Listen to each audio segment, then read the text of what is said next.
Hi guys, it's yet another episode. Today I'm shooting on a very hot sun. As you can see behind me, that's why I'm also using an umbrella. But I want to say special thanks to all of you, my viewers.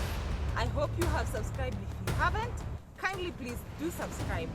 With that, let's get right in.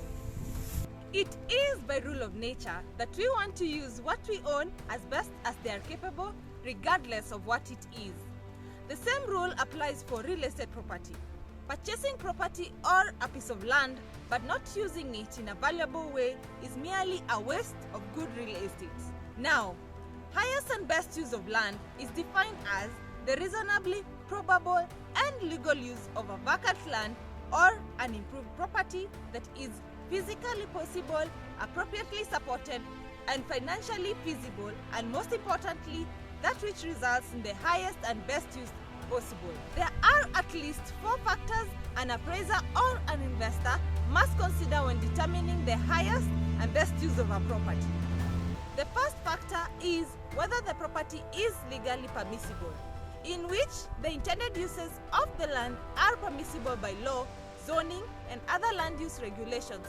For example, all buildings on the property must conform to any and all building codes and government regulations, or other uses or improvements also needed to stick to any restrictions placed on the property by the government. As a property owner, researching and understanding the laws on the legal use of vacant land is greatly your responsibility. Even though it may require some time and effort, once you are aware of the legal permissibility, proposing a development will be more straightforward.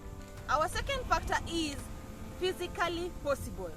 Although this concept may seem more obvious, one could easily get carried away with proposals and planning developments without first considering whether or not the potential proposed use would be physically possible on the specific piece of real estate. In researching if it is physically possible, the land size, shape, topography, lot size, soil condition, and natural environment all need to be considered before building upon it.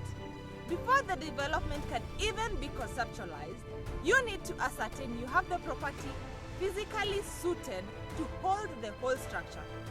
Constructing on the side of a mountain or in a swamp probably are not advised. As the investor, you should therefore consider the proposed use of the site and each of the features required for the improvement of the building or the development use. Suppose the use of the property is physically possible and legally permissible, then you can go ahead to the third factor, which is whether it is financially feasible. Does the use of the case of the property suit the demographics and the market of the area well? For example, if a particular area has several office spaces, then putting up another office space would not be the best idea. That said, this isn't just about putting up office spaces, but finding out if proposed uses are financially feasible. Conduct a market research that will verify the prices which the property will be profitable in the future.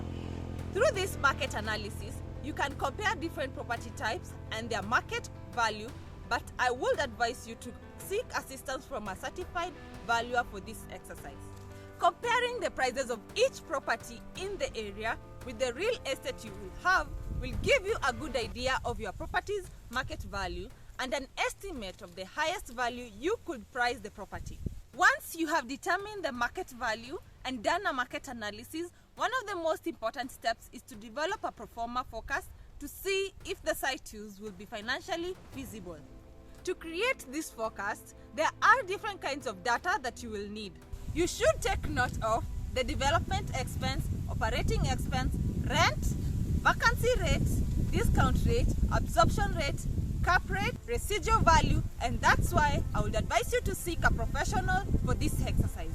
Once all of this has been calculated, you will need to estimate the pro forma net operating income in the amount of time you will hold the real estate investment. Once all of this has been calculated, you will need to estimate the pro forma net operating income in the amount of time you will hold the real estate investment. Should the property pass the test for the financial feasibility, then you can move on to the last step in finding out the highest and best use of the property. The last step is whether it is maximally productive. Does the intended use optimize the potential of the land? In this final step of determining the highest and best use of a property, one will take all the potential uses and rank them in order of highest value or return on investment. While ranking the potential uses, it is crucial that the risks involved are also considered. A high reward possible use might also have a more significant risk factor that any other proposed uses will not have. The greater the returns, the greater the risks. One must therefore keep in mind to choose the uses that is most productive and financially feasible in the future. Another way to address the matter would be to use a discount rate equivalent to the level of risks and the net present value of any current use or existing use. This way, you'll be able to see which one of the uses that has both the highest rate of return on investment as well as the highest net present value. This data will show you which potential development or site improvement is the highest and the best use. In most ways, these factors do depend on each other. If a potential use is not allowed by law and is not physically possible to construct on the given piece of land, then the use case will likely not serve as the highest and the best use for the property.